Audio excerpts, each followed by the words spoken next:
now listening to the greatest. Hey, you know J. Ray got girls here going way, way, way, way, way, way.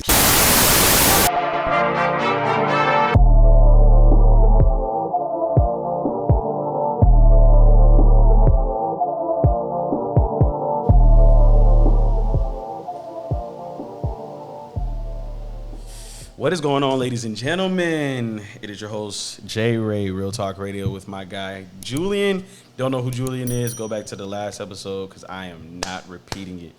All right, so last time we talked about Smile 1. We didn't get to finish because Julian here was so excited. He really wanted to talk about Smile 2, so we're going to break down Smile 2, one of his favorite. Is it one of your favorite films now in the horror film, at least in the horror space? In recent horror movies, okay. yeah. Okay. I don't know if it's like my favorite okay. horror movie or a favorite movie Okay. on that list. But yeah, I liked it quite a bit, and I'm a starch defender. Okay. All right, cool. All right, so we're going to talk about Smile 2.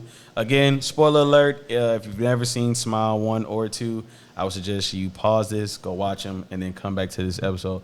But until then, like I said, today we're breaking down Smile 2, the long-awaited sequel to one of horror's most disturbing psychological thrillers of the last few years. But did it leave us grinning or groaning?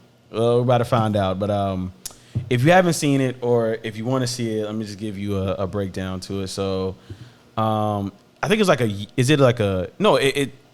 it's like 6 days after the first movie. That's what they say. After the events of the first film, and it follows a new protagonist. I forgot her name, but she's a singer. Yeah, She's an entertainer. I can look it up real quick. Yeah. So while he's looking that up, Naomi Scott's the actress's name, but what was her name? I mean, it main was like a character. pop star name. yeah, too. So it was like Skylar. yeah, I think you're right. Oh my goodness, my phone cannot type. No, it's good. It's good. I think her name was Skylar. They begin to unravel a deep layer to the smiling curse. One that's a lot more sinister and a lot more personal and far, far, far, far harder to escape. Yeah, it's pretty intimidating in the second movie more than the first movie. It really, I'm going to be honest, in my opinion, it just shows how powerful the entity really is. You know what I mean? Sky Riley, that's her Sky name. Riley, Okay. yep, there we go. Honestly, I kind of like Skylar better. Yeah, she's a pop star. What happens is in the beginning of the movie, she goes through this traumatic car accident. And it's like trauma upon trauma because I think they were like doing drugs and the boyfriend probably wasn't good for her. And like later in the movie, they reveal she's part of the reason that he crashes and they both go through this. Not only does she go through this traumatic experience in the car accident with her, however they fixed her up, she has this like crazy scar on her back and her front that she's very insecure about. But now she's responsible for the death of the guy, but no one probably knows but her. So it's like she has to carry that weight, and that's probably how the entity latches on her eventually. First reaction, did it live up to expectation? Yes, and more expectations. Like, honestly, I was kind of surprised because, like, coming out of the first movie, it's like, man, you're not excited for the sequel, but then sequel comes out because of the great advertising. We didn't talk about the advertising of these movies because I think that's really like the biggest contribution it's made because they were at that baseball game. I forget who was playing, but like 2022, and they had like people smiling and the cameras in the background. It's like, go watch Smile. I envy that. Whoever those PR people, at the real baseball. I saw that. Whoever the PR team for those movies are, they deserve like promotions. Race, yeah. Like, I want to hire them. I did see that. And I didn't know if it was real or not when I was watching. Because after the movie, I'm a film nerd now, so I watch movie breakdowns and people's different perspectives of the movie, even like the directors, but just people that break down movies in general that kind of like talk about like maybe if something I missed, like, oh, this is why, or this is an underlying meaning or something like that. So yeah, I saw that and I was like, damn, is that real? Because I was like, if that's real, that's great advertising. Yeah, seriously, yeah. Well, it's unfortunate because nowadays, like, advertising, it's like, if I'm making a movie or making whatever, I'm gonna be like, what's the most interesting way we can get people to be interested in it? And like, bring people to a baseball game and have a smile. Why aren't more movies doing that? Like Jurassic Park. That's a whole nother. Get somebody to be a dinosaur and start chasing people. That's a whole nother conversation for another day because I could get into that. and we talked about it a little bit. We did a breakdown of Sinners, and we talked about that. And we break down. Okay, I'm not gonna get too much into it, but have you seen Sinners yet? No, I still have to see. It's actually on HBO Max. Once so you I'll watch probably it, soon. once you watch it, and maybe we'll come on here and we'll do a double take on it, because we didn't really get to get into like the cinematography and the plots and the twists. And I've been rewatching. Like I had my dad bought it the other day, so now I've just been rewatching it, just taking different notes from it every time I watch it. Yeah. But it's funny how like the message he was trying to portray in there, and then now I'm not gonna give it away, but now they're also thinking about doing a Sinners 2 without Ryan Coogler. So watch the movie and then just remember that part, and you'll be like, wow. So it's all coming to fruition. But I think that's the thing with film. That's the thing that's kind of killing cinema now. Is everything's kind of a money grab more than people. I think Samuel L. Jackson or maybe Denzel. Somebody came out and said it. I think it was Samuel L. Jackson came out and said it was like, the reason is because a lot of people are just trying to go with what's trending, or trying to make a movie that's going to make a lot of money versus making a movie that appeals to the audiences. Yeah. So yeah, to answer your question, that's my opinion why. That's why, people don't do a lot of advertising like that. People don't do a lot of creative things to get the movie out there, because it's just a money grab. They're just going to pay for the commercial. Or they just don't want to pay the money to do it. So unfortunately. Going back, did it live up to expectation? Yes. I'm going to say yes in the beginning and the end. In the middle, it was, you know what I mean? I was expecting them to kind of go above. It kind of felt like a continuation. It definitely, like I said, toward the beginning and the end, it definitely showed me, it definitely had my mind going in different places, which you love movies to do, because I hate predictable movies. So when I really don't know what the fuck's gonna happen next, I really get excited, and I love that about the movie. I want to say the reason is because, like I said, the middle was, I guess the middle was kind of not redundant, but it was kind of steady. You know what I mean? It was kind of, I expected more, like how it was at the end and the beginning. Like the beginning, and we're gonna talk about the cinematography. I love the fucking beginning, bro. But oh yeah, that's yeah, one of the best openings I think yes. for a horror movie. Dude, it was so awesome. But the main part was how he died. You think the entity is gonna get into him, but he ends up dying from another car crash, which I almost thought the car crash was from the person, the next victim, but it wasn't. Well, actually, I think it was, but they never touched on it. No, it wasn't. It was the guy in the house, like after he kills and he spares him. Mm-hmm. That was the guy that got infected because he looks in his eyes. And he was her drug dealer. Okay, I got you. Yeah. Because he didn't look the same when I looked. I had to go back and look at the beginning. Yeah, you're right. But how it was like the way he died, because you always think is the entity's gonna get you, something, it's gonna make you kill yourself and you pass it down. But then like the slow pan to, you don't even know where half of his other body is. You just see his fucking torso under the car. And it sits for so long. You're like, bro, turn this, you know what I mean? Like, and I'm a squeamish person. I'm like, I'm trying to take it. But hurry up and get to the titles or some shit. But I love that about it. It sits there. He does it perfectly, because in film, you never want to, when you're editor too, you learn, this. Yeah. You never want a scene to sit too long. It's always about pacing. But the way he does it, it's trauma core, man. It traumatizes you. That's one thing that's if anything, when you're a filmmaker, you always want that one scene, something to stick out from that movie that people will never forget. That scene I will never forget. Oh yeah. That's how I knew the movie was gonna be better, because that opening was just in media res, where it just starts you in the moment. Obviously, you have the context from the first movie, but even if you didn't, I think the scene still works. It's just like, why is this guy going in there? Why is he trying to do this? Why is he looking at it? It feels like, where's this gonna go? Is he gonna go to the next person, like Sky or anything like that? But then it just gets hit by the car. Even like the knife is like, okay, look at this. Yeah, it's just look at this. Yeah, and it's just it's like, it's crazy, bro. And even him, they don't take us through those 5 days, but even the beginning scene when he's just sitting in the car, he looks like, and shout out to his performance, he did look over it. He looked like the entity he was on his last legs with the entity.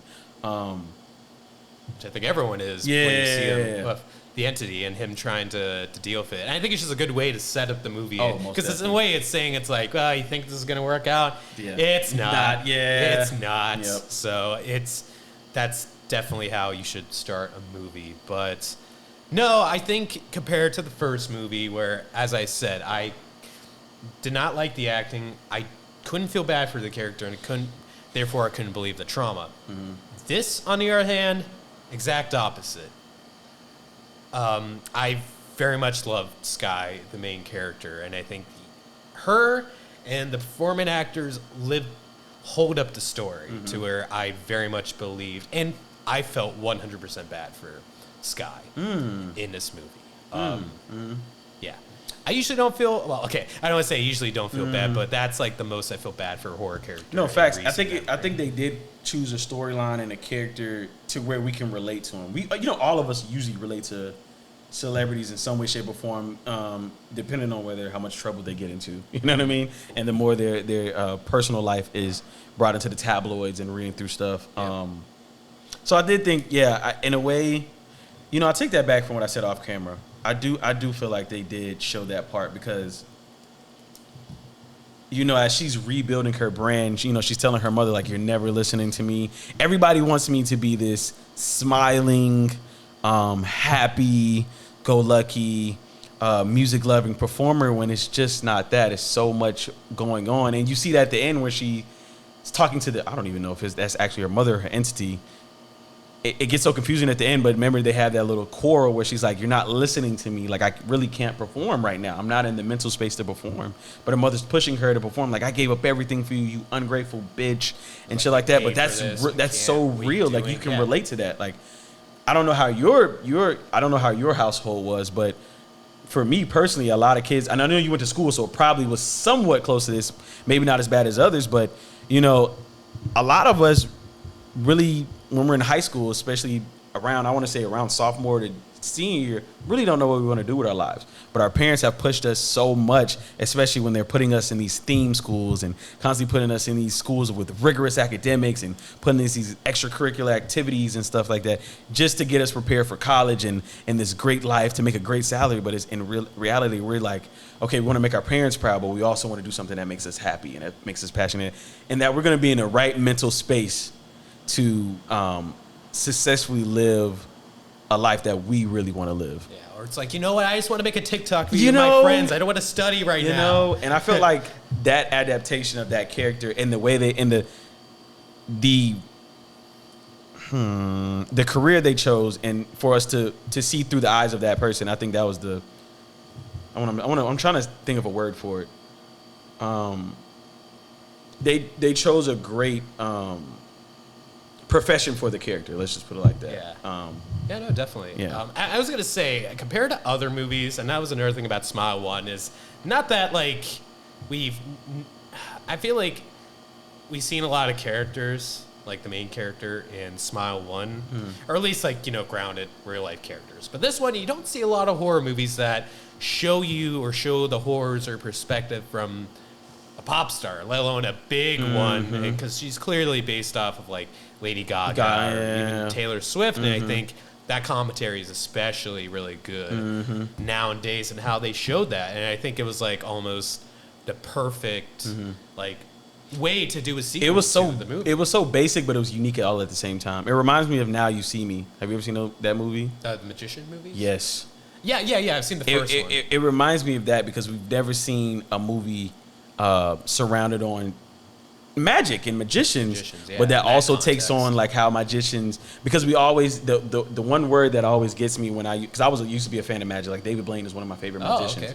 Never was really a fan of Chris Angel's. His stuff really didn't resonate with me because a lot of people said his stuff was fake and like the way he would present it. But David Blaine would always figure out the way to take it to another level. Like he would go, I think he did a whole like a docu-series, but it wasn't really a docu-series, it was like a show. But he would go to different celebrities' houses and do a live on YouTube, right? Yeah, some live shit. I've seen those before, yeah. And that's what would get me. I was like, oh yeah, there's no way this shit is fake. You know what I mean? Like he goes to Tom Ford's house and like puts and makes a card appear out of the motherfucking orange. You know what I mean? And Tom Ford's like, get the fuck out of my house. You know what I mean? Yeah. Anytime you can leave Kanye West speechless, that's how you know. Yeah, right. You're right. But going back to that, like Now You See Me, we've never seen that perspective. But words like sleight of hand and things of that nature, I never thought like magicians really could be criminals in a way, and most were, and I like how they played that off. Even the storyline was just, it was just different. It was unique.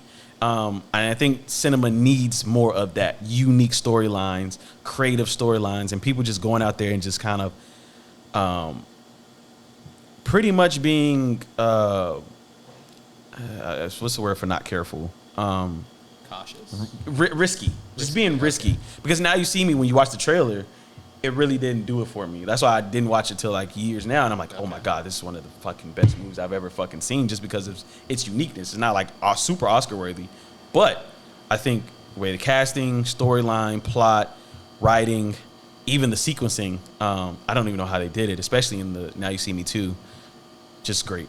Oh yeah. Yeah, Definitely. So compared to Smile 2, I think sometimes you can take basic things and just make it really, really, really good instead of trying to like go out and do, something wild. I don't know. I don't know. You say basic, but I don't know. I think the story of Smile 2 was really good because I think the storyline was unique. Okay. I think it was great. I think the premise of choosing a pop star was kind of basic. I get what you're saying. Like I'm trying, and when you said that, I was trying to think. I was like, I've seen some pop star type movies. I just couldn't think of which ones, and they were probably like Tubi-esque movies. So to be compared, but I've never seen nobody take it that far though.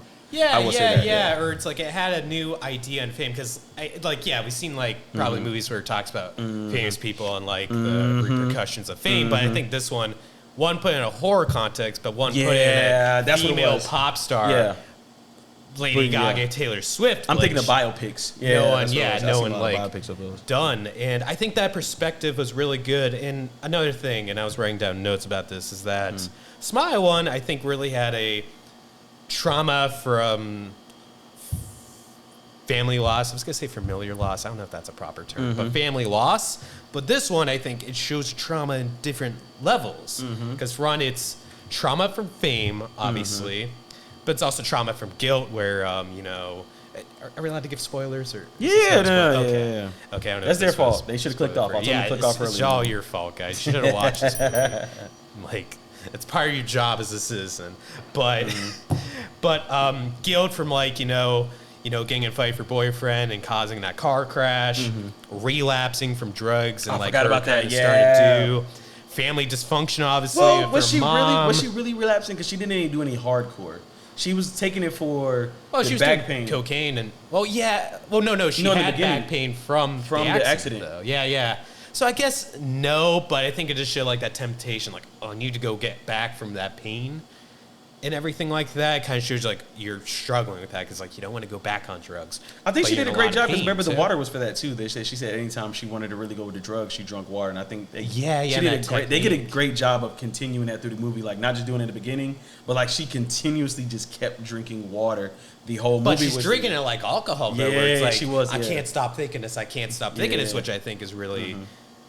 I was gonna say relatable, but really interesting and really gets at that subject, and also like losing your friends. I actually really like the best friend character in this movie because I think we all have like friends come and go in our life, but I do kind of like how it's like you believe like, and that's the thing. I think it does show Skye was not a good person before that. Maybe she wasn't like a monster, but yeah, she wasn't a good friend. She probably wasn't a good girlfriend and probably not good to her family, though her family probably wasn't good to her as well. But it shows like, you're trying to get better and you want to keep those things in your life. And I think the friend, it honestly hurt me when it showed like a lot of it was the smile monster and wasn't really her friend, because we do kind of think like, oh, maybe I want to really apologize to my friend and reconnect and they did a great get over that. And they did a great job. To me, that was a big gut punch where it's like, oh, that wasn't real, and it's like she doesn't have that redemption with her friend or come to terms with that. And that's another thing. I think like Smile 1 really wants you to come to terms with the trauma, but it was just so rushed and not done. I think this second one really shows you where some days you don't come to terms with any of that, and you lose stuff and you can't gain it back, and I think that's, to me, horrific. Yeah, I agree. When you were saying that, I was thinking like they did such a great job of like the twist of what's real and what isn't. Because I'm thinking of what when you said they did a great job with the friend, because I had a feeling that the friend wasn't, you know what I mean? And I'm thinking of the jump scare too. That was so different too when she realized the friend wasn't the real person. It was I think she rolled over And the friend smiled, but then lights came out, like headlight lights came out of her mouth and her eyes, and she kind of made the sounds of the car accident, which freaked her out. And then she fell off the bed, and then she realized it's morning time, and it's like, yo, what the fuck is real and what isn't? Like, I didn't even know the entity was this powerful. And then the second part where we thought she would be the one to defeat it, unlike we thought Skylar was going to defeat it, but we really thought this person, because he met the doctor or whatever that knew the friend. But in the end, we found out the doctor wasn't even real. So I'm like, damn, but the doctor was in public with her. You know what I mean? Yeah. He called her. He texted her. I don't know if he wasn't real or not, because I don't think the movie says. But he never came back. Yes, he never came back. And then when she tried to kill herself with the injection that he was going to give her, it wasn't real. Or maybe the entity was in her head. I don't know. Yeah. Because then it turns out she was on stage, and I'm like, how did she fucking get on stage? Then like we see like a pan to her mother, who she thought she killed, and then I was like, well, was that whole thing in the hospital real? Where she, you know what I mean? So it's like it does play a big role on, like, it does play not play a role. It does a great job of like playing with our mind psychologically, like what's real and what isn't. You know what I mean? Because it's so fucking good. And I thought they did a great job in that in the first movie. One of my favorite another scene was the time her psychologist or her therapist comes to the house, and this whole time they're having this interaction, and then the phone rings and it's her actual therapist, and then the monster's like, it's almost time, Skylar, to die. And it's like, what the fuck is going on? You know what I mean? So I did think the Smile 2, if I had to give the upper hand from Smile 1, they did a great job of like, I don't know what was real versus what. Versus Smile 1 was kind of, they just kind of showed it at the end a little bit. Yeah, dude, it's my mind is still trying to think about. I might actually go home and watch Smile 2 and try to figure out what was real and what wasn't. I was really impressed by that movie, and I don't say that a lot. I'll make this topic short because I know it could go off, but like, have you seen The Substance? Mm-mm. See, everyone loved that movie, and that was getting a lot of Oscar noms. And not to say it doesn't deserve anything. Like, Demi Moore is, a great actress. I'm happy she got nominated and attention for that. But like, people are making it like that's one of the best horror movies lately, and I think Smile 2 is a better movie, and I have no problem debating that with somebody. But that's for another day. Okay. But yeah, Smile 2 is just, I think all the apples were in the right place for that kind of story. And another thing I was gonna go back was the guilt factor, because obviously she murders her friend, but like in the beginning when she's on the Drew Barrymore show, and I think it also shows like, because she is a famous person, that people will tell her you're okay, you're fine, and tell it to on a camera or audience. So it's really fake, and it's like, how's anyone really supposed to get over their traumas when people are just telling you this to make you happy? But that's because they're probably paid to tell you that. So it's like, is it real? Is it not? It's like, you don't even need the Smile Demon. Culture or pulp culture could be the Smile Demon in that case, because there's no sense of growth. And then if you do act crazy, then all of a sudden people are saying, okay, it is your fault. It is your problem.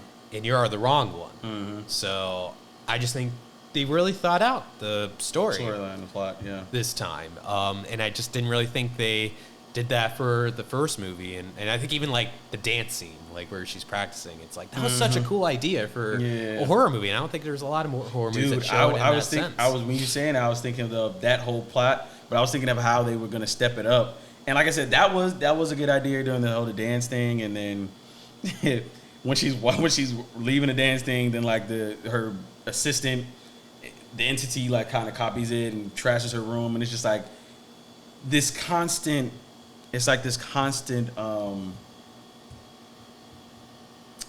just going to use the word revealance of how powerful the entity really is. I know I keep saying that, but it's like, really they're trying to up it. Like, even when she has the photograph, and like you said, the guilt kind of gets to her then too, but it's also because of the freak out of the smile. But we have that one person who you thought was going to be the smile guy, was that creepy guy.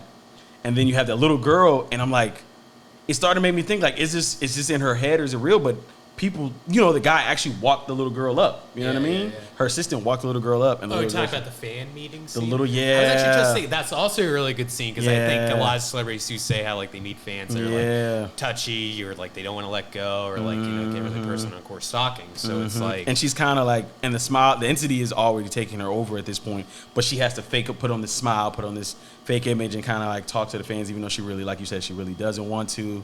She kind of just... Or at least for the ones that are, like, a little too much. Like, that one guy's like, you're my big fan. And it's like, okay, thank you. Let's just take the picture. And it's,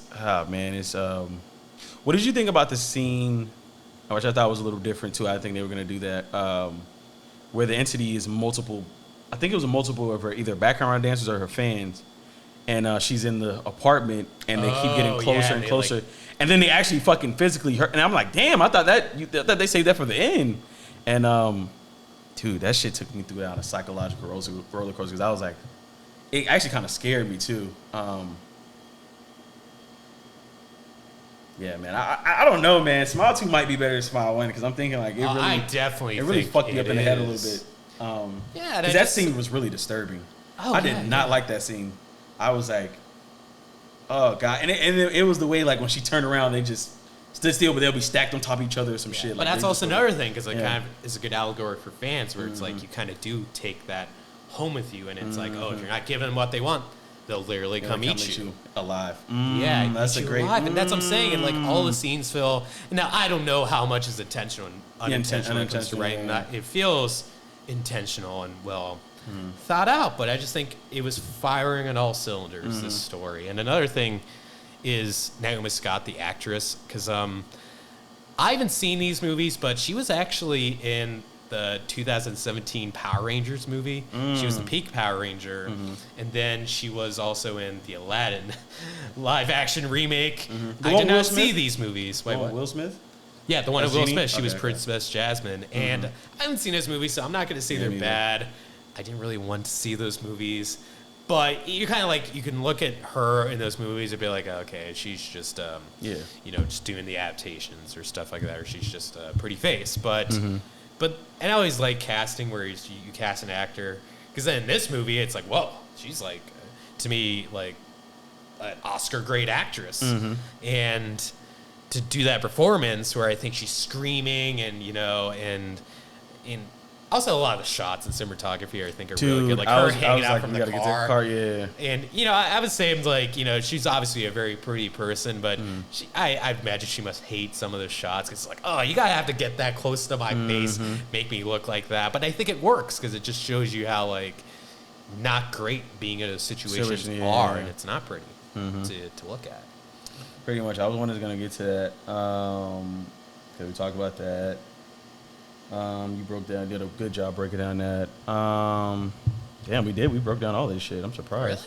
Really? Yeah, it did Smile to expand the metaphor of trauma, mental illness. Was the curse deeper than before, more confusing? Social commentary. Did the film touch on new themes like fame, influence, family cycles? We kind of broke it down without even going through it. Scares, tension, horror style. Were the scares earned or predictable? Very much unpredictable. Very much, I'm not gonna lie, fucked me up because it was some of I didn't like. Like I said, the one where they chased her, and then the thing that got me was after they attacked her, she wakes up in the hospital, and sometimes those things are in her head, but when she's in the hospital, you realize like remember when they ripped their hair out. Oh yeah. Because that's all of the adaptation of how she rips her hair out. When she does that, dude. I hate that so much. Yeah, when she rips her hair out, and I'm like, because it hurts, but it's relatable too, because that's how some people, with the rubber band or they cut themselves. Yeah, dude, and that's hair trauma, hair pulling. Oh, I hate that. But that's why I say I like how he picked that because that's very disturbing. Like with the multiple people, I hate that shit because it felt uncomfortable, and I just didn't like the idea, but. Now I'm thinking about it, it was creepy as fuck because the uncomfortability is what makes it creepy. And I was like, he played well on that versus just doing some gory shit or doing some like jump scare. Like, how he did the naked guy in the hallway. Like it was, all right, we've seen that before. But the multiple people, and not only were they following her, they were like, what are those mosh flash mobs? Flash mob? Yeah, flash mob. They were like, and then they did it like theatrically, like it was stacked on top of each other and shit. Yeah. And I'm like, yo, this is so unique and crazy. And it's so Because it kind of plays with what she's saying. Like in her Yes. mind, she thinks the dance routines, right? and I'm like, I didn't even oh think my about God. that. You know what I mean? And I'm like, man, he's just genius. Okay, you might got me. You might got me. Smile 2 might be better than Smile 1. I'm starting to. He's starting to really. I'm surprised you thought Smile 1 was better. Dude, I did. I just loved how slow Smile 1 started. A lot of when you start anytime it's a horror franchise or a trilogy or whatever the case may be, or series. I like how you got to start off with the backstory, and you got to start off slow. A lot of people don't hate when movies start off slow. I like how you start off slow. You start with the basis, and then you work your way up, and then the next few you can just go all over the place. Yeah. Well, actually, I was gonna say because compare another topic is like when it comes to sequels.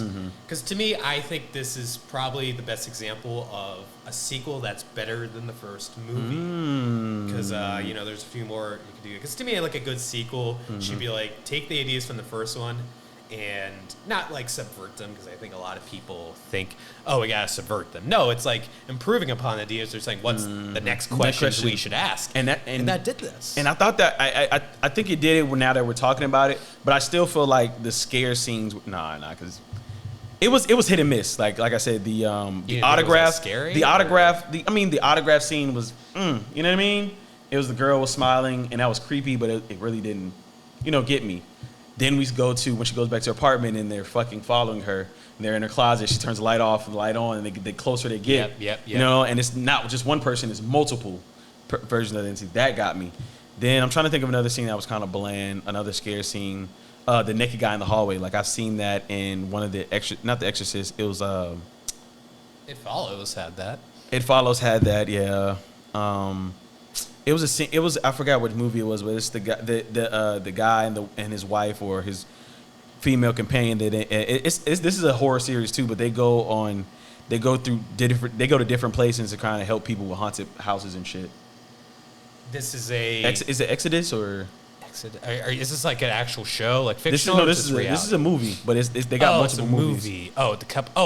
The Conjuring. Yes, yeah. It was one of those, I can't remember, but I remember it was a naked. They was at the autopsy place, and it was a naked lady, and she was in blue, and she just sat there, for a minute, and then she starts running, and then that's the jump scare or whatever. But yeah, it was hit and miss. Also, the entity didn't scare me at the end as well. When I guess it turned, who was it? It was supposed to be like her, a version of her.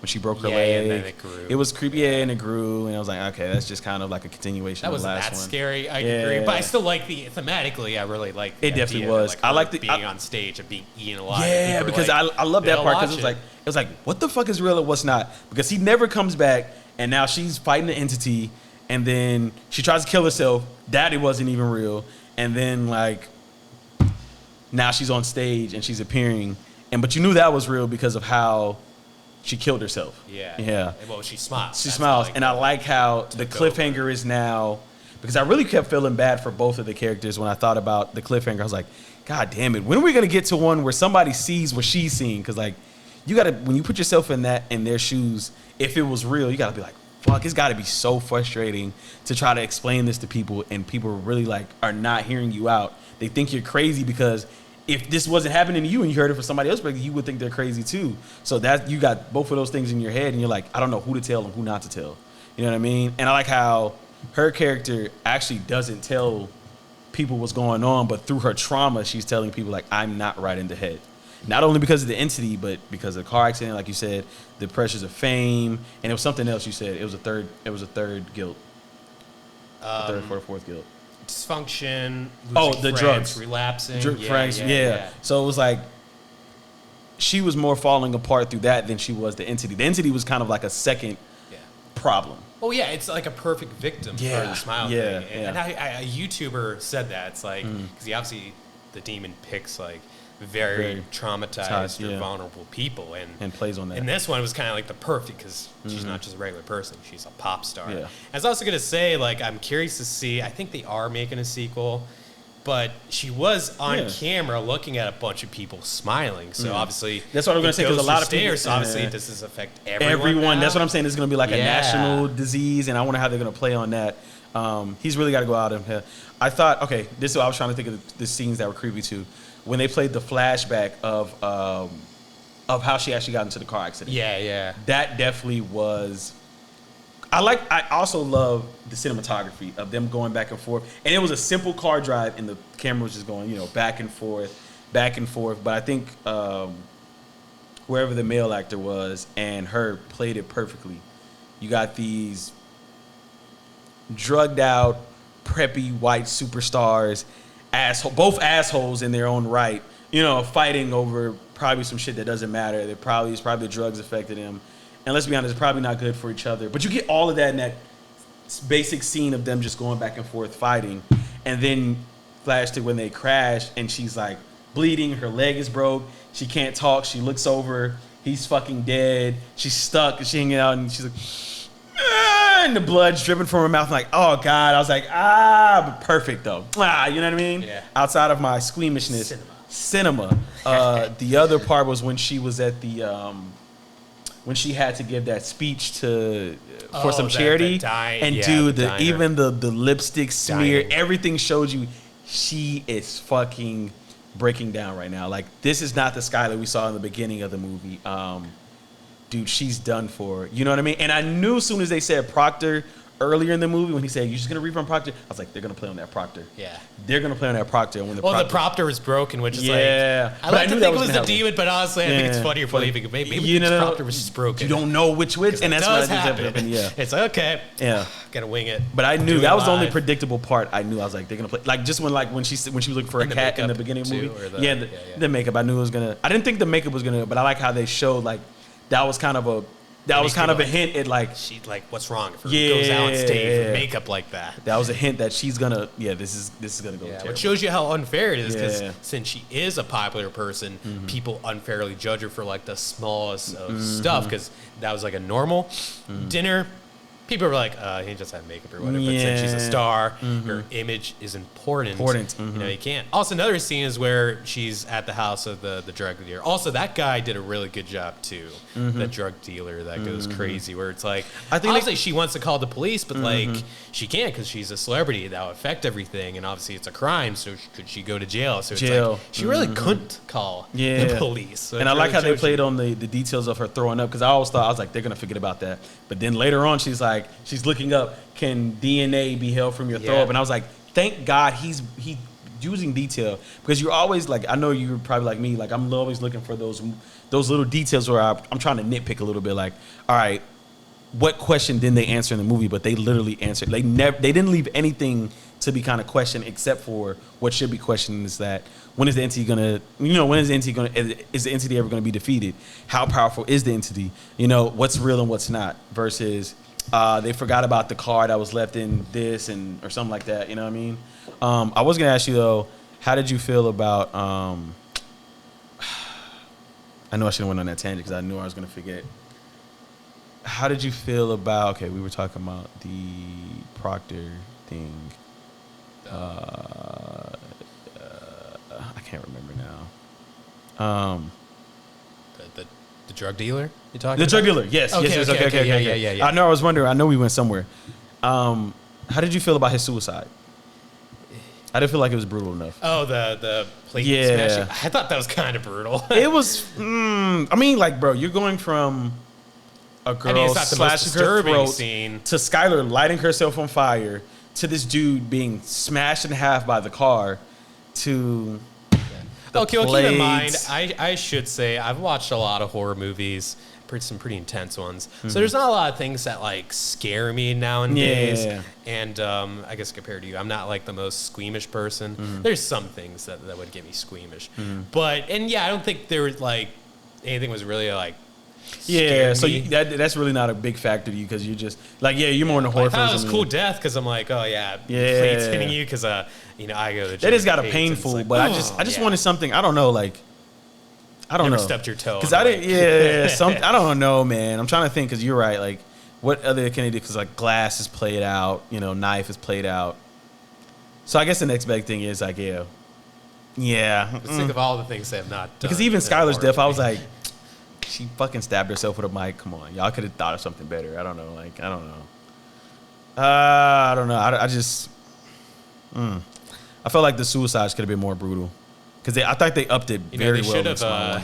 Should have made her, like, choke on the mic. Maybe. But then again, I feel like people would take that the wrong way. Yeah. or maybe when they raise her, like she hangs herself and then like her body like the disintegrates mic for cord. herself. Yeah, or Okay, something. I don't know. don't know. I think No, would but be no, more not that. You predictable. know how like celebrities they'll raise their cells with these. Either like they're in a like the recent Beyonce was in a car and she was in a glider, but Chris Brown does this thing where she hooks itself and he like hangs and then he like floats in the air. Maybe she could have took one Maybe of those. thematically, that Yeah. can make sense. Okay, But see I what just you mean. thought, that was my only maybe downside was I thought the suicides could have been more brutal because even from the very beginning, like dude's body in half, you don't even know what the second half of his body is, and it looks so fucking real. Like I was trying to like because he's face down on the ground. I'm trying to like, is that his real fucking like what the fuck? And dude, I was just and then you just see his organs is like all laid out from the ground, and I was like, yo, that was a perfect death. That freaked me out so much. That's how I want to go out. No. Oh no. I mean, I was wondering if he was still alive too. I was like, it's just all right. We talked about jump scares. Any memorable scenes you couldn't shake? Yeah, we talked about that.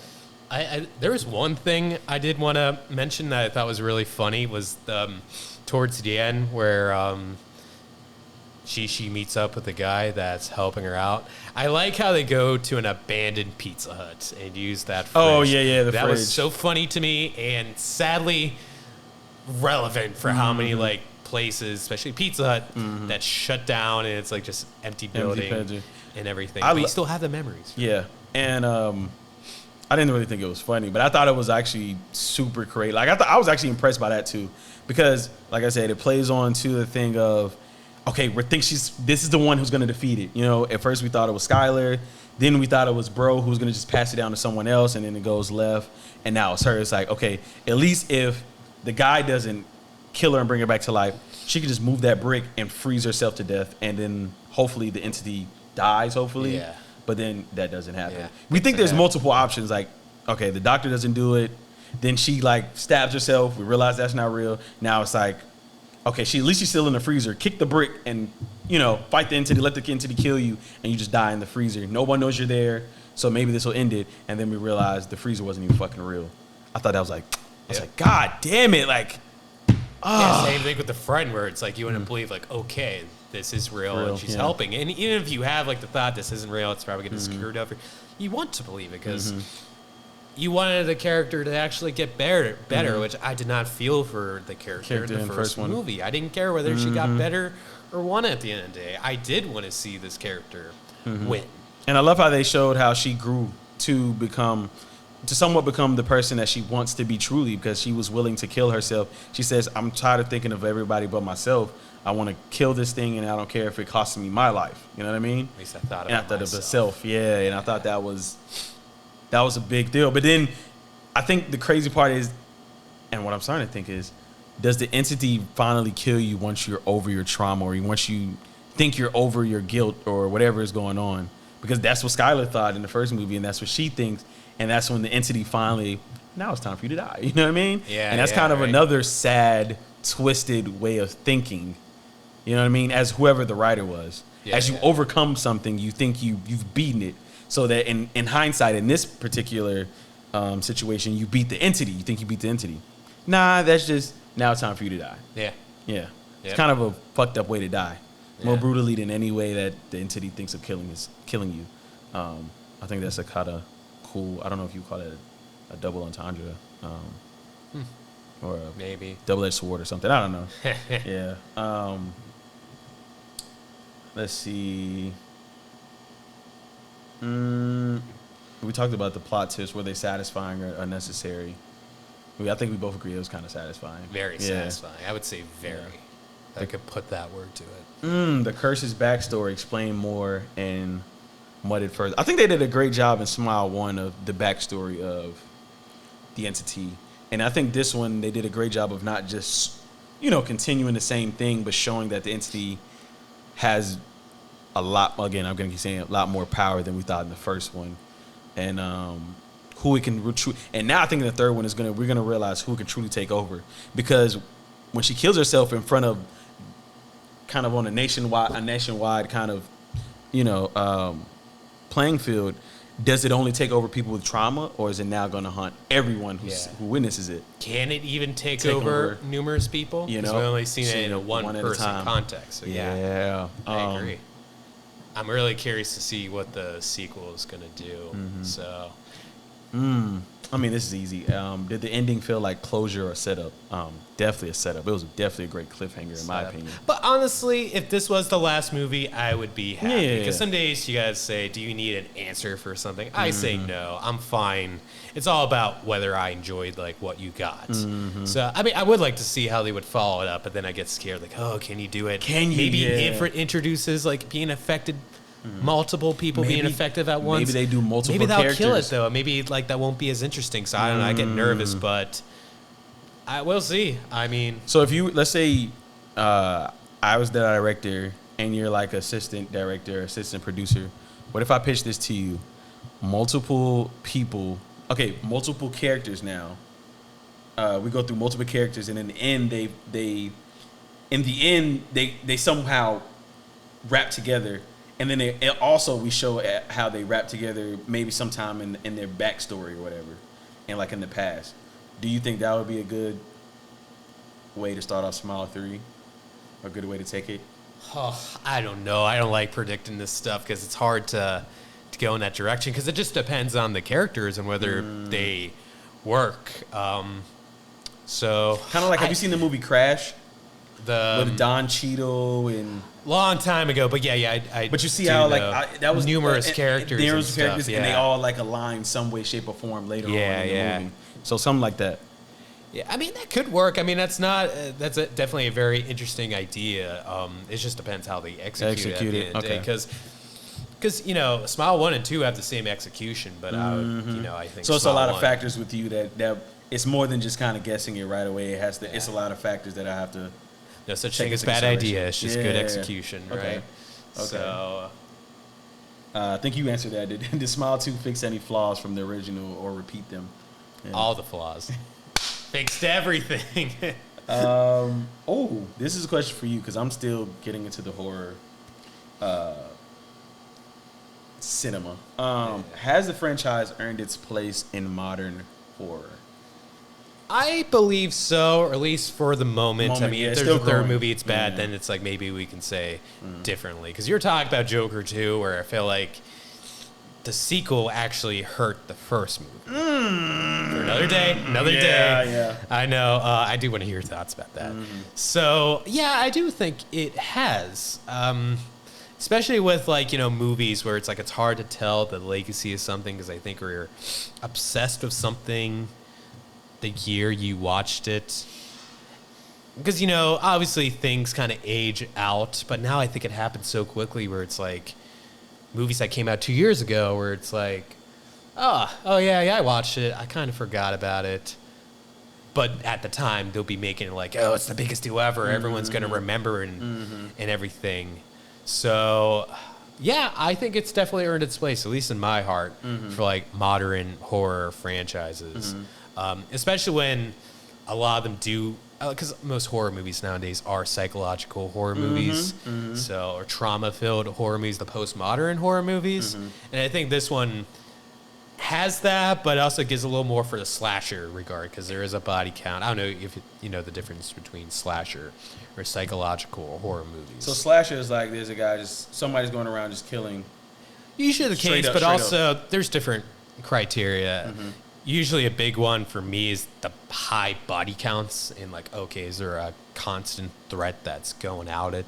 And a lot of horror movies nowadays is a lot more trauma-based or psychological-based where it's not like a creature or thing following you in a high body count. Yeah. So I think this one does the balance good. It's a lot more psychological than slasher, but it's got that high body count too that could kind of go with it and that creature feature kind of sense. So yeah, I think it's earned its place. Okay. Before we go out, I forgot they didn't mention it here, and I knew I was forgetting something. The cinematography. We gotta touch on the cinematography. Oh yeah. So yeah, I really liked it. I mean, I think the way it shows it can stay on a shot for long and not feel boring or too stagnant. I thought they did a better job in the second one than they did. The first one was still good. I like how the suspense. It's almost like Alfred Hitchcock kind of style, but its own. So like Alfred Hitchcock. I don't know if you've seen any Alfred Hitchcock movies. You'll be surprised I have not, actually. And yeah, I know. As a you can filmmaker? shoot me now. Dude, did you go to film school? No, I went to school for broadcast journalism. Oh, yeah. But I love movies, so it's kind of like. So that's something that I think I hope that every, film program, the first thing they teach you is Alfred Hitchcock because he's one of the big, and I didn't even know that before, I learned him, but then I'm like, he made these black and white movies. How good they can be? And then I watched the most popular one, which is Psycho. Yeah. Okay, and I'm like, dude, this is so fucking good for a 1969 movie where there's like, not a lot of CGI, they're just learning sequencing and how to cut edits, and then they're like not cutting on their laptop. They're actually taking the film, cutting film. And I was like, this is so fucking, and even the storyline was really good, surprisingly for those back in the day movies. And I'm just like, wow, the suspense. And it's, but one of my favorites is not Psycho. It's, oh my God. Now I gotta look it up now. I have to look it up. Dude, you gotta watch this. If you watch a first Hitchcock movie. Hitchcock. I kind of want to say, but I also want to guess. Let's see. Guess it, go ahead. I'll tell you. Because I always forget the name. Oh no, I want to see if I'm right, if I'm thinking in my head. It's I noticed about it. It's about it's probably one of the best suspense ones that I've seen far. Yeah, I still want to see Birds. I was guessing The Birds, but that wasn't that one. My professor wants me to see that. I don't think it's Rear Window. Rear Window, I've not seen the original, but I've seen Disturbia, which is more or less a remake of Rear Window of Shia LaBeouf. So you've seen Rear Window? No, I've only you seen haven't seen it? Disturbia, Okay. which I do like Disturbia. That's like a good 2000s rendition of Rear Window. But I don't have anything to compare it to, so.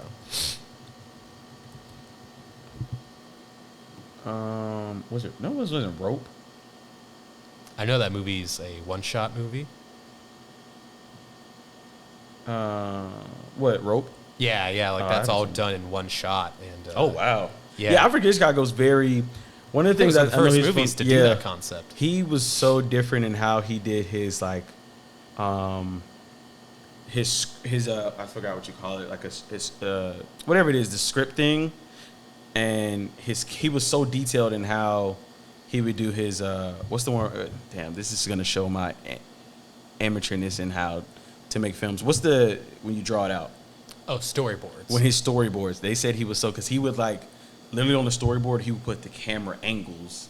Like he would literally put 90 degrees, 70 degrees. Mm-hmm. He would be so detailed. He would also put it on the script, which I forgot what it's called, where you write the lines and shit. But woman thinks her husband killed. Suspicion. Which is ironic because it was so much suspicion and suspense in the movie. Yeah, watch Suspicion. It's a really good film. Now, I'm not going to go into it, but it keeps you guessing. It keeps you on your toes. Certainly. For sure. Like, you don't know. It's almost like the ending of Smile 2. You don't know what's really going on. Like, you're trying to predict it, but you really can't. Like, it's so many twists and turns, and it's like, they do a great job of doing that.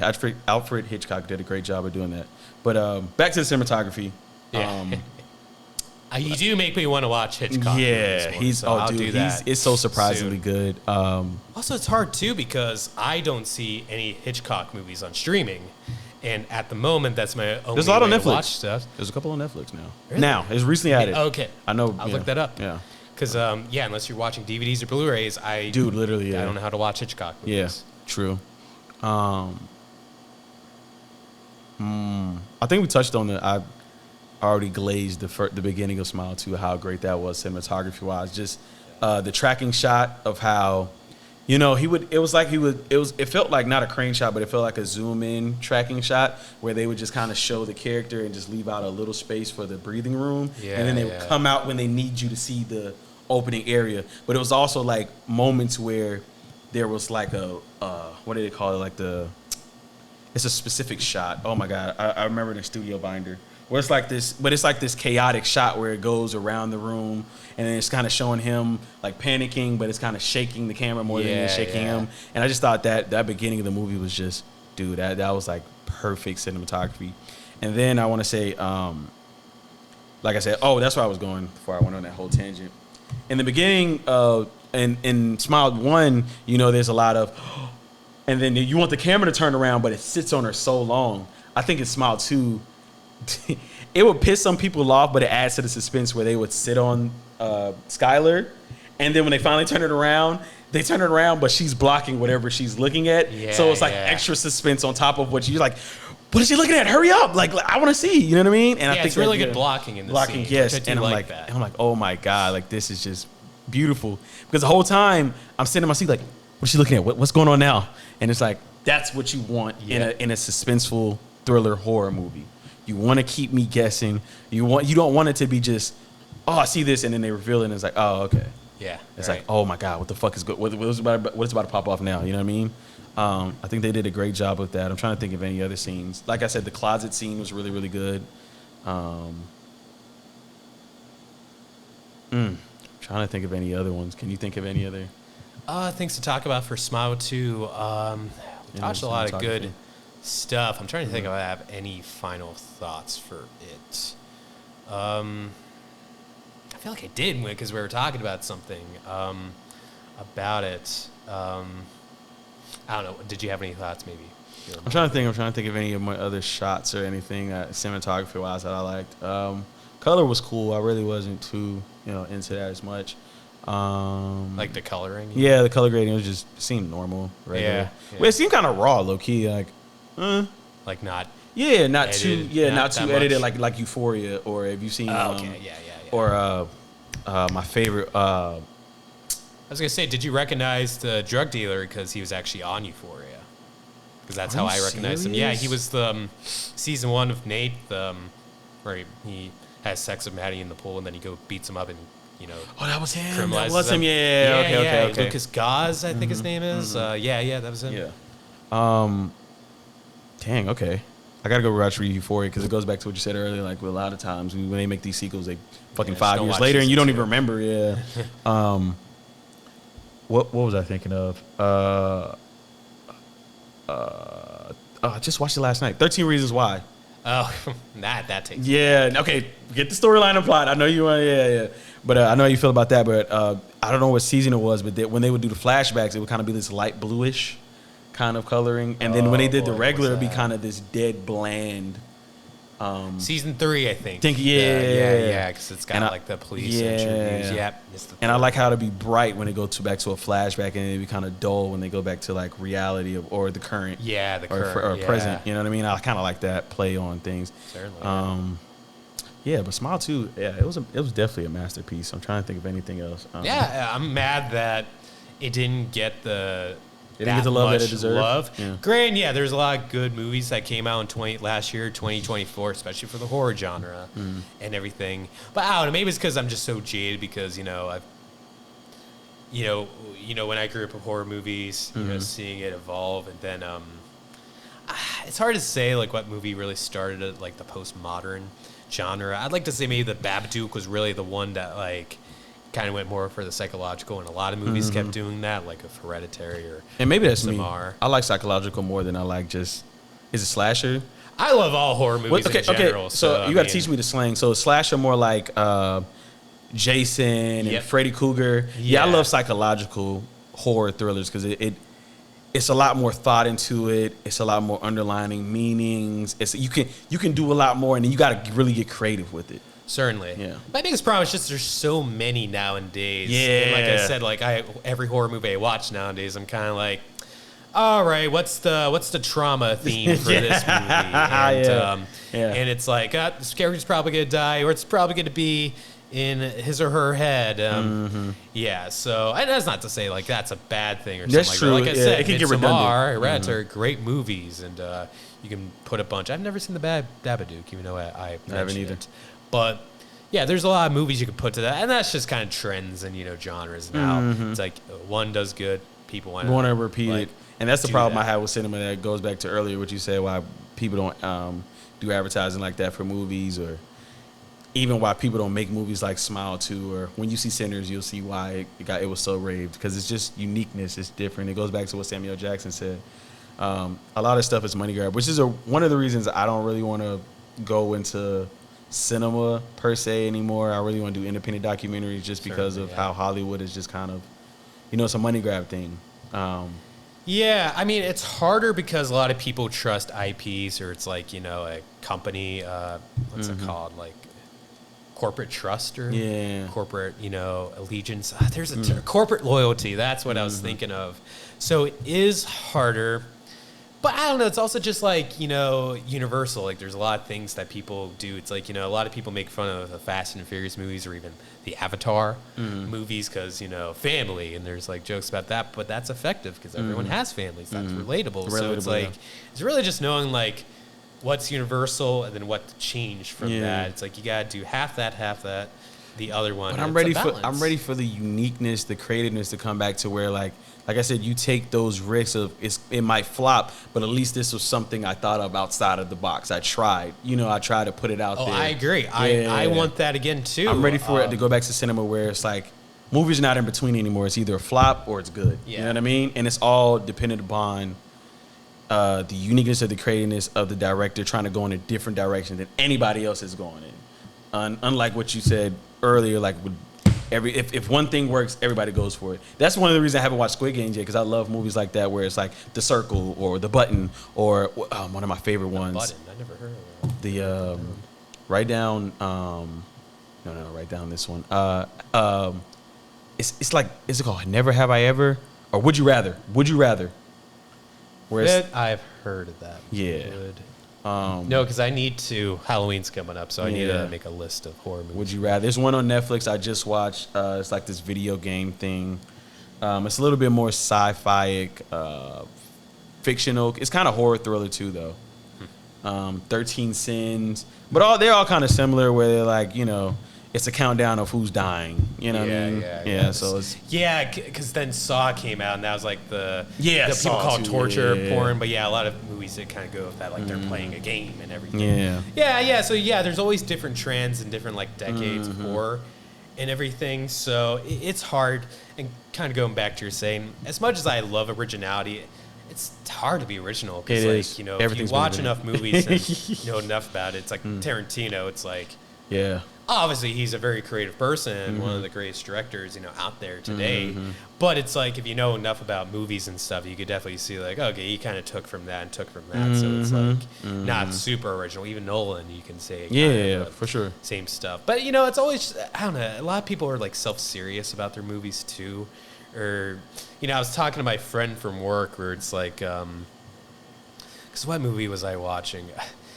The Street Fighter movie. I don't know if you know the Street Fighter games or the movie. So like the first movie. I know the video games. But where it's like, you have characters or actors just like very cartoonish or very playing it up. I think the better example is the Spider-Man movies, like William Dafoe with the Green Goblin, where he's just so animated in that role, where it's like nowadays I don't think you could have performances like that anymore. And I just kind of like, let's just embrace these ideas for what they are. And just because it's goofy in its sense doesn't mean you can't take it seriously or believe, or not even take it seriously, just believe in the idea. But no, I like that. It's like you can't treat things too seriously, but then you can't treat it too goofy. It's like just make a movie and see how it turns out. I feel like movies used to be it's like, why did that movie have a scene like that? I don't know why, but it is. Right. So no, you definitely touched on it correctly. Everybody has their different ideals, and it is hard to be original because especially if you're studying film, you are gonna eventually sometimes even unintentionally take something from something you learn from someone else, or just a lot of things have just like we're in like how many decades of film, so like everything's almost been done. You really have to really go outside that box. There's a couple movies I'm gonna bring back next time where I don't think anybody's touched it, and then we can watch them together. You can bring a list, I bring a list. Certainly, then we watch them next time, and then kind of compare, like maybe bring a different perception of like, I've seen this before, and you're like, oh, you have, like on this movie, and I'm like, okay, let me watch this movie and see if it's been taking something on. So I think I need to make a list of like movies I think have been original or something I haven't seen anyone do. and then bring it to you. Maybe you've seen something like, you know. Yeah, I mean, even if I haven't seen the movies, I know there's like a lot of movies I know about because I watch different YouTubers talk about stuff. Same. I mean, the only one that could come to my mind was this one movie called Blue from like the 1970s, and he's a foreign director, a foreign filmmaker, but basically the whole movie is literally you're just looking at a blue screen. And you could say, well, this movie sucks because of this movie, because you're watching nothing, but the whole purpose of it, and you kind of have to know the background, is that this guy was a director, but he lost his sight. And I forget the condition, but basically it's like he just sees blue now. So he literally just made a movie from that perspective, and it's all like audio. So you're just listening to audio and just like a blue screen. Oh, wow. Will it be the most entertaining movie? Probably not. No, but if you... But yeah. in an artistic sense, yeah. it definitely is super creative. Interesting. And unique. But, you know, obviously... See, you can't sell that movie in theaters because you got to think, how do I advertise a movie like that? How do I get actors to sign up to a movie for that? Because actors like to be seen. So you kind of have, but that is cool because you would have to create. It'd be a waste of money to go to theaters to watch it. But if you're watching it from home, you have to literally kind of create your own imagination, which is really cool. And it's also putting you in the I get those words mixed up. The perception of an actual blind person, of how they really have to imagine. You know how people look or how things feel. You know what I mean? Yeah, for sure. I mean, to me, it's like just from sound. Jurassic World Dominion was a waste of money, but a lot of people saw that. Yeah. So, especially in theaters. Yeah. But yeah, so I don't know. I'm curious to see how Smile 3 will turn out if they do make it. I think it's a promising franchise.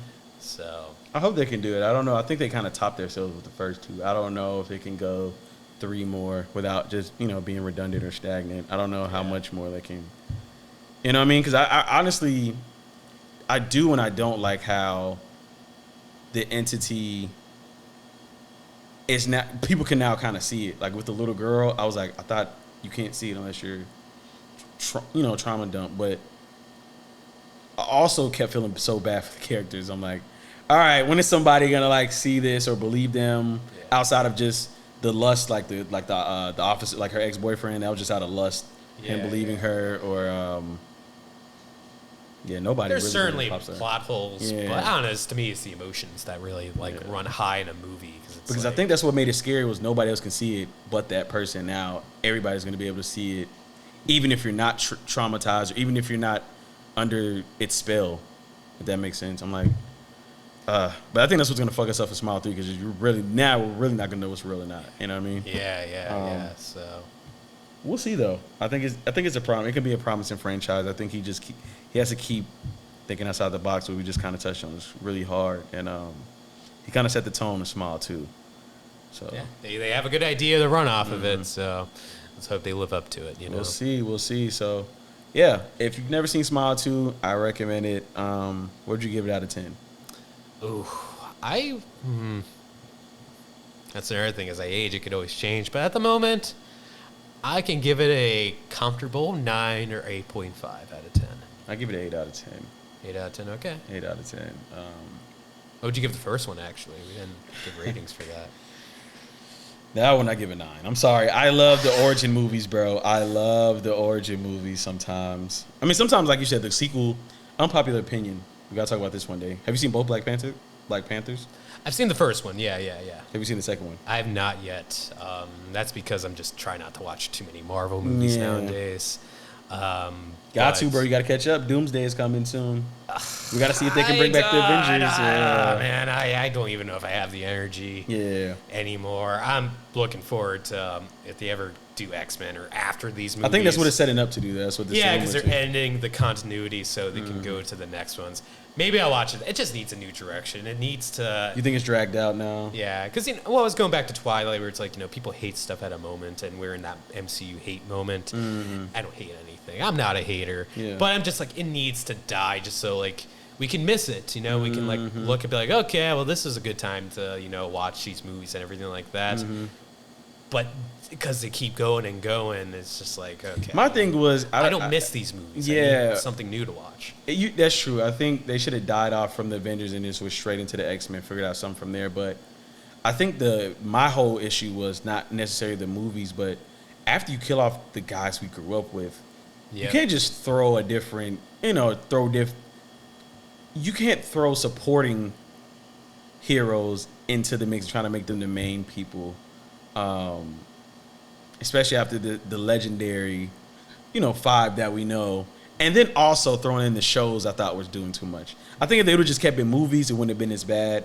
But once you throw in the shows, like you're doing too much. Now I have to watch 10 episodes just to catch up with the next movie. Then after this movie, I have to watch the other episodes. Then like they're adding Daredevil to the mix. So like now do I have to go watch the old Daredevil seasons when he was on Netflix? They're pretty good. They're pretty good, but it's just like too much now versus you could just keep up with. Yeah, it's way too much. And I'm a guy of detail, so I want to go watch that stuff so I can keep up with the storyline and the deeper details. But I just don't want to. Like that's too much. Just give me movies. Give me movies. The movies should not feel like homework. And 3, cameos, bro. I think they knew when they started bombing, so now everything's been cameo driven, which I kind of knew was going to happen after Spider-Man No Way Home. Yeah. Then think about it. Right after that was Wolverine, and now they're going to use the multiverse to bring back the old X-Men and all this other bullshit. And it's like now you're just going off a cameo versus when you were going off for storytelling, scripted. Yeah, because it's safe and it's. So, yeah, I would say the best examples for me, I was going to say the last Marvel one I watched, it was actually Deadpool and Wolverine, but the one before that was Doctor Strange. Well, actually, that's another lie. That was before cameo that driven was She-Hulk. But no, but Doctor Strange too. I saw that. Yeah. Because, I like the first Doctor Strange movie, but ever since Endgame, the problem is that they don't trust the characters that they could hold up a movie themselves. Because it was Doctor Strange 2. It didn't need America Chavez, I think her name is. It didn't need the Illuminati or the other characters to pop in. It should have been more focused on Doctor Strange and his character. But I think it did, though. I think if it a little bit, but I feel like it was more focused was how is this movie going to tie into the next movies after that to Doomsday. And but they have to do that. They have to do that. Oh, and Scarlet Witch is in there. Then it's like, okay, then it's like, it's not about Doctor Strange, though. It's just, they could have called it Marvel 24. And then the next one, Marvel 25, because then it's just like, okay, it's just.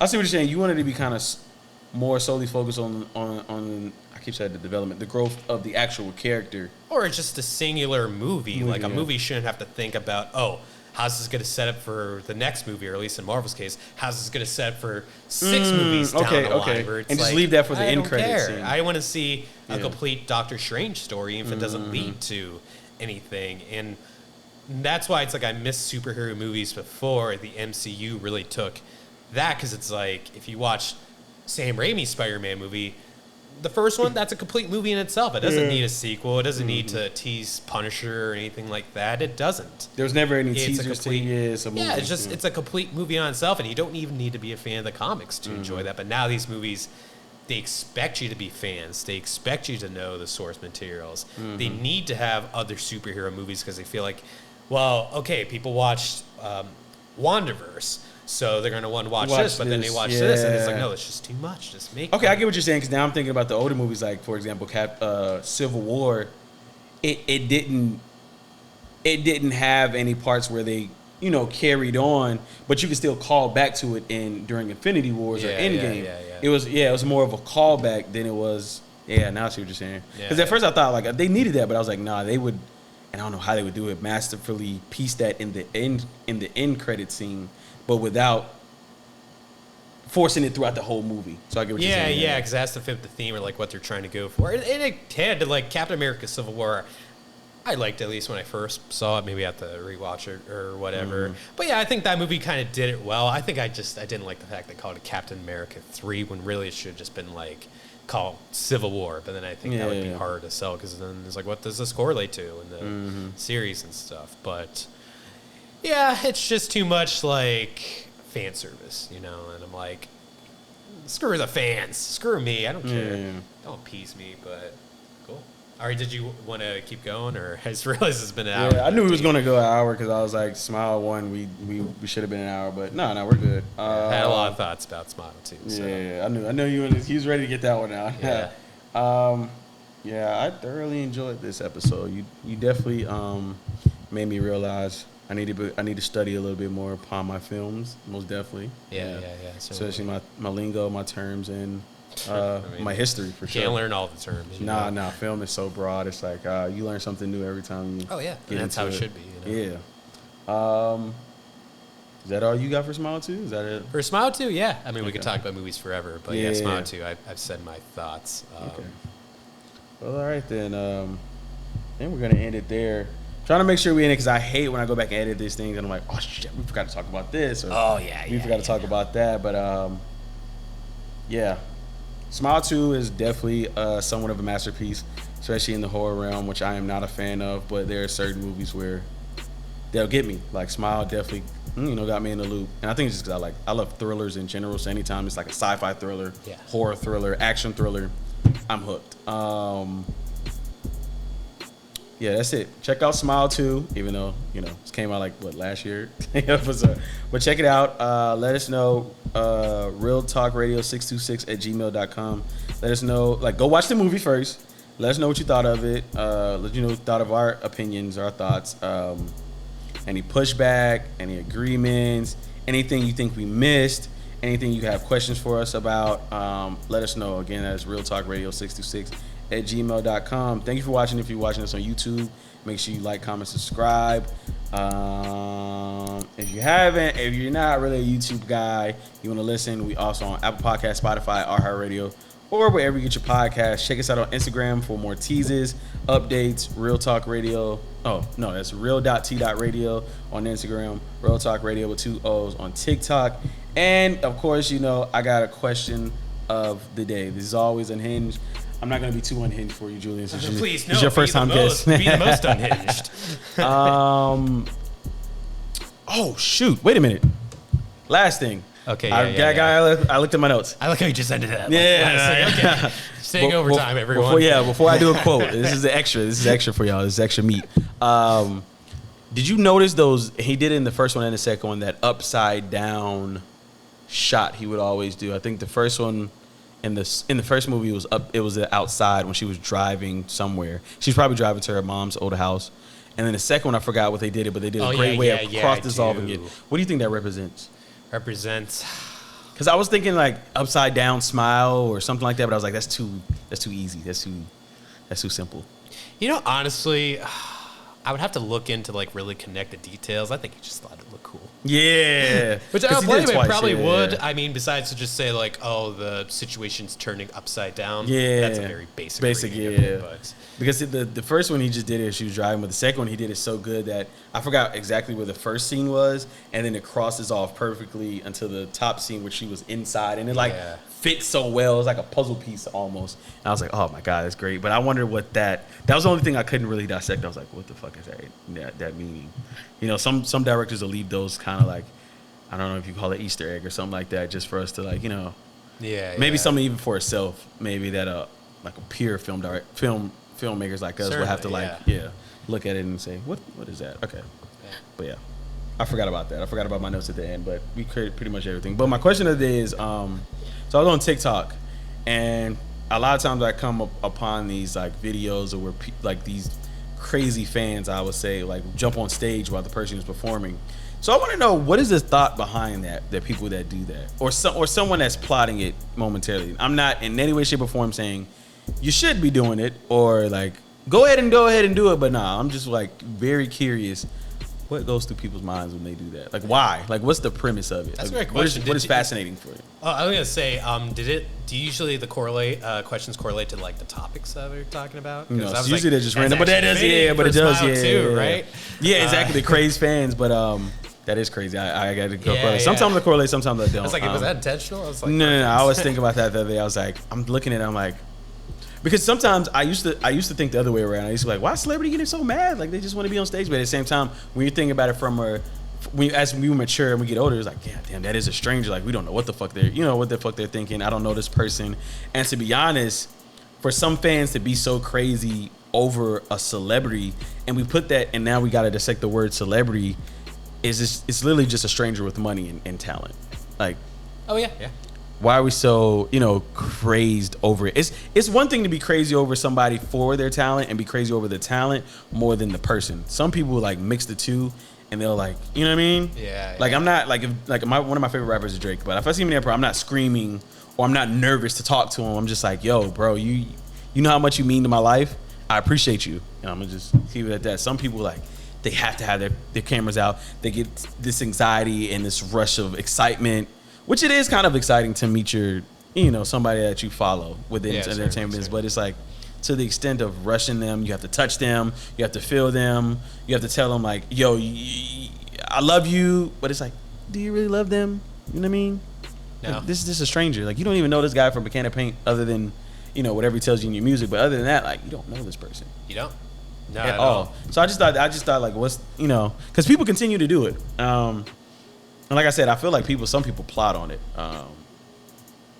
And two, you know it's, I don't want to say it's illegal, but it's against the rules to do it, and you still do it. So what pushes you to that point, people? For those that want to do it, that have done it, or people that, and let us know in the comments, or let us know in the Gmail of if you think, or what do you think of why people do it. Just don't do it to us. Yeah, definitely don't do it to me. Yeah, that's it. That's all. Cool. Shout out to Julian coming on the platform. I appreciate you, my brother. Absolutely. One of these days I have some handles to throw in. Yeah. But nah, I got to update my social media profile. It's cool. We're going to get him right. He's going to be a recurring guest, most definitely. You're going to see more of him. You're going to hear more film nerd stuff from us, a breakdown of more movies. More to come. But we're out. Until then. Peace.